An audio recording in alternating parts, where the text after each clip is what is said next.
ఇంకేంటంటే నేను కొంత సేవింగ్స్ అనేది 3 మంత్స్ తెచ్చుకున్నాను వచ్చేటప్పుడు. అవేంటంటే నేను యూకే అంటే రాంగానే అంటే అక్కడికి నాకు వెళ్ళిపోయాను కదా! నాకు అక్కడ తెలిసింది అంటే నాకు తెలిసింది అడుగుతున్నా. అది నిజమో అబద్ధమో అంటే చెప్పు. ఒక సర్టెన్ టైంలో మనీయే లేక తినడానికి మనీ లేక డైలీ టెంపుల్స్‌లో కూడా తినే పరిస్థితి వచ్చింది అనేది నాకు తెలుసు జనరల్‌గా. అది ఎంతవరకు నిజమో అబద్ధమో ఆ సిట్యుయేషన్ ఎందుకొచ్చింది అనేది. అంటే టెంపుల్స్ తినడం సిచ్యుయేషన్ అంటే ఒకటి జాబ్ సెర్చింగ్‌లో ఇప్పుడు సపోజ్ ఉంటాం. మార్నింగ్ ఎళ్ళేసి ఈవినింగ్ వరకు ఏంటంటే కాలేజ్ ఉన్న రోజు యూనివర్సిటీకి వెళ్దాం. లేనప్పుడు ఏంటంటే ఎవ్రీ స్ట్రీట్‌కి వెళ్దాం. ఎవ్రీ షాప్ నాడ అలా అడుగుతుండేవాళ్ళం. అలాంటప్పుడు ఏమైతుంటే ఒక్కోసారి వండుకోవడానికి ఇబ్బంది.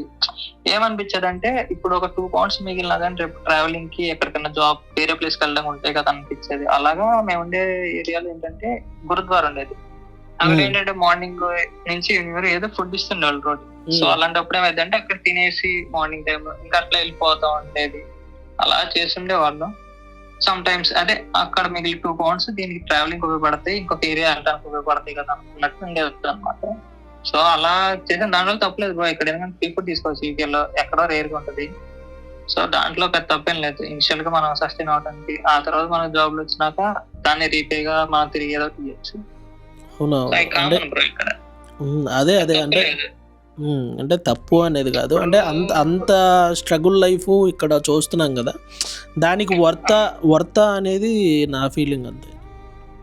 వర్త్ అంటే బ్రో ఇనిషియల్ గా నీకు ఏది రీపే ఉండదు కదా బ్రో. ప్రతి దానికి ఒక టైం అనేది ఉంటది. దానికోసం పేషెన్స్ అనేది మనం పట్టుండగలిగితే ఆ టైం వచ్చినప్పుడు నీకు అది రీపే అనేది జరిగినప్పుడు నీకు వర్త్ అనిపిస్తుంది.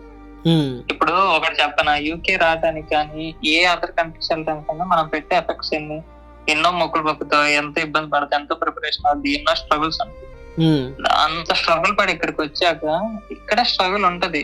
ఆ స్ట్రగుల్స్ అన్ని ఫేస్ చేసి మనం ముందుకెళ్ళి కోర్స్ కంప్లీట్ అయిపోయి ఒక జాబ్ లో మనం సెటిల్ అయిన తర్వాత ఆ వచ్చే ఫ్రూట్ తినేటప్పుడు ఈ స్ట్రగుల్స్ అన్నిటికీ మనం రీపే చేసినట్టే కదా. అంతే, అదైతే వాస్తవమే. సో మనం ఎప్పుడైనా సరే వచ్చే ఫ్రూట్ గురించి ఆలోచించి ఈ రోజు నుంచి ప్లాంటేషన్ చేయాలి తప్ప ఈ ప్లాంటేషన్ హార్డ్ ఉందబ్బా అని ఫ్రూట్ వదిలేసుకోలేం కదా. ట్రూ అదైతే ట్రూ. అంటే నువ్వు యూకే రావాలనుకుంటే వాళ్ళకి రమ్మని చెప్తావా, వద్దని చెప్తావా శివ? చెప్పాను కదా బ్రో, వాళ్ళు డిపెండ్స్. కష్టపడతాను నేను 2-3 నెలలు అయినా సరే. ఇప్పుడు షిఫ్ట్కి వెళ్ళి వస్తే ఎవ్వడు ఫుడ్ వండడు, నీది నువ్వే వండుకొని తినాలి, నీ రూమ్ నువ్వే నీట్గా ఉంచుకోవాలి, నువ్వు బ్యాలెన్స్ చేసుకోగలను. లగ్జరీ లైఫ్ కాకుండా కూలి బతుకైనా సరే ఏదైనా సరే ఒకటి ఉండి నేనే రాజు నేనే మంచి అన్నట్టు నువ్వే వర్క్ చేసుకోవాలి, నువ్వే కుక్ చేసుకోవాలి, నువ్వే నీట్గా ఉంచుకోవాలి. ఇంట్లో లాగా అమ్మ వచ్చి పెట్టదు, నాన్న వచ్చి ఇవ్వడు. ఏదైనా సరే